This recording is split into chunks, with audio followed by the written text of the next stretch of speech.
Mount ഒലിവിയിൽ നിന്ന് താഴോട്ട് ഇറങ്ങുകയാണ്. ഇവിടുന്ന് നടന്നാണ് നമ്മൾ ജെറുസലേം ദേവാലയത്തിലേക്ക് പോകേണ്ടത്, അല്ലെങ്കിൽ ആ സ്ഥലത്തേക്ക് വെസ്റ്റേൺ വാളിലേക്കൊക്കെ യാത്ര ചെയ്യേണ്ടത്. ഇത് ഭയങ്കര ഒരു ഇറക്കമാണ്. അപ്പം ഞാൻ എന്താണ് ഈ കാഴ്ച കാണിക്കുന്നത് ചോദിച്ചാല്, വേദോത്സവത്തിലെ ഒരു വാക്കിന് പോലും, ഒരു വള്ളിക്കോ പുള്ളിക്കോ പോലും വ്യത്യാസമില്ലെന്ന് മനസ്സിലാക്കാം. അവൻ ഒലുവുമലയുടെ ഇറങ്ങുമ്പോൾ എന്ന് പറയുന്ന ആ റോഡ് ഇപ്പോഴും അങ്ങനെ തന്നെയാണ്. ഒരു ഭയങ്കര സ്റ്റീപ്പായി കിടക്കുന്ന വലിയ ഒരു ഇറക്കമാണിത്. അപ്പൊ വചനത്തിനകത്ത് ഓരോ വാക്കുകൾക്കും ജീവനുണ്ട്, ശക്തിയുണ്ട്. അത് സത്യമാണ്, അത് യാഥാർത്ഥ്യമാണ്. അത് വന്ന് കാണുമ്പോൾ കുറെ കൂടെ നമ്മൾക്കത് മനസ്സിലാക്കാൻ കഴിയുകയാണ്.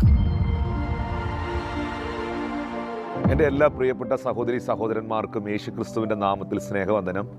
സഹോദരങ്ങളെ, ഞാനിപ്പോൾ ഇസ്രായേലിൽ ജെറുസലേമിലായിരിക്കുന്നു. ഞാൻ വളരെ പ്രധാനപ്പെട്ട ഒരു സ്ഥലത്താണ് ഇപ്പോൾ നിൽക്കുന്നത്. നിങ്ങൾക്ക് എൻ്റെ പിറകിൽ ജെറുസലേം സിറ്റി കാണാം, ജെറുസലേം ദേവാലയം നിന്ന സ്ഥലം കാണാം, മോറിയ മല കാണാം. അതൊക്കെ ഞാൻ നിങ്ങളോട് പിന്നത്തെ ഇതിൽ വിശദീകരിക്കാൻ ആഗ്രഹിക്കുന്നു. യേശു കർത്താവ് ലൂക്കോസ് വിശേഷം 19-ാം അധ്യായത്തിൻ്റെ 37 മുതലുള്ള വാക്യത്തിൽ, അവൻ ഒലിവുമലയുടെ ഇറക്കത്തിനടുത്തപ്പോൾ ശിഷ്യന്മാരുടെ കൂട്ടമെല്ലാം തങ്ങൾ കണ്ട സകല വീര്യപ്രവർത്തികളെയും കുറിച്ച് സന്തോഷിച്ച് അത്യുച്ചത്തിൽ ദൈവത്തെ പുകഴ്ത്തി. ഇപ്പോൾ ഞാൻ ഈ ഒലിവ് മൗണ്ടൻ്റെ മുകളിൽ നിന്ന് ആ ഇറക്കം ഇറങ്ങി താഴെ വന്ന് ഇവിടെ നിൽക്കുകയാണ്. ഈ സ്ഥലത്തെക്കുറിച്ചാണ് എഴുതിയിരിക്കുന്നത്. കർത്താവിൻ്റെ നാമത്തിൽ വരുന്ന രാജാവ് വാഴ്ത്തപ്പെട്ടവൻ, സ്വർഗത്തിൽ സമാധാനവും അത്യുന്നതങ്ങളിൽ മഹത്വം എന്ന് പറഞ്ഞു. പുരുഷാരത്തിൽ ചില പരീക്ഷന്മാർ അവനോട്, ഗുരു, നിൻ്റെ ശിഷ്യന്മാരെ വിലക്കുക എന്ന് പറഞ്ഞു. കാരണം കർത്താവിനെ അവർ പ്രൈസ് ചെയ്തപ്പോൾ, കർത്താവിനെ അവർ മഹത്വപ്പെടുത്തിയപ്പോൾ അതവർക്ക് അത്ര സന്തോഷകരമായില്ല. യേശുവിനെ അവർ എല്ലാവരും ഓണർ ചെയ്തത് അവർക്ക് ഒട്ടും ഇഷ്ടപ്പെട്ടില്ല. അതിനവൻ, ഇവർ മിണ്ടാതിരുന്നാൽ കല്ലുകൾ ആർത്തു വിളിക്കുമെന്ന് ഞാൻ നിങ്ങളോട് പറയുന്നു എന്ന് പറഞ്ഞു. അവൻ നഗരത്തിന് സമീപിച്ചപ്പോൾ അതിനെ കണ്ട് അതിനെക്കുറിച്ച്, അപ്പോൾ ഇത് ഇങ്ങനെയാണ് ചരിത്രം പറയുന്നത്. ഈ സ്ഥലത്ത് നിന്നാണ് യേശു കർത്താവ് ഈ പട്ടണത്തെ മുഴുവൻ നോക്കിക്കാണുന്നത്. ഇവിടെ നിന്നാൽ നമുക്ക് ഈ ജെറുസലേം പൂർണ്ണമായിട്ടും നമുക്ക് കാണാൻ കഴിയുന്ന ഒരു സാഹചര്യമുണ്ട്.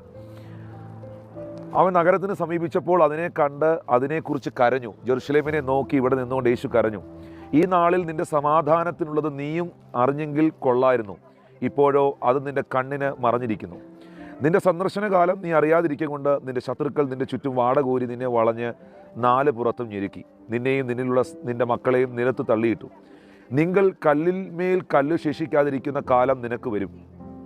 പിന്നെ അവൻ ദേവാലയത്തിൽ ചെന്ന് വിൽക്കുന്നവരെ പുറത്താക്കി.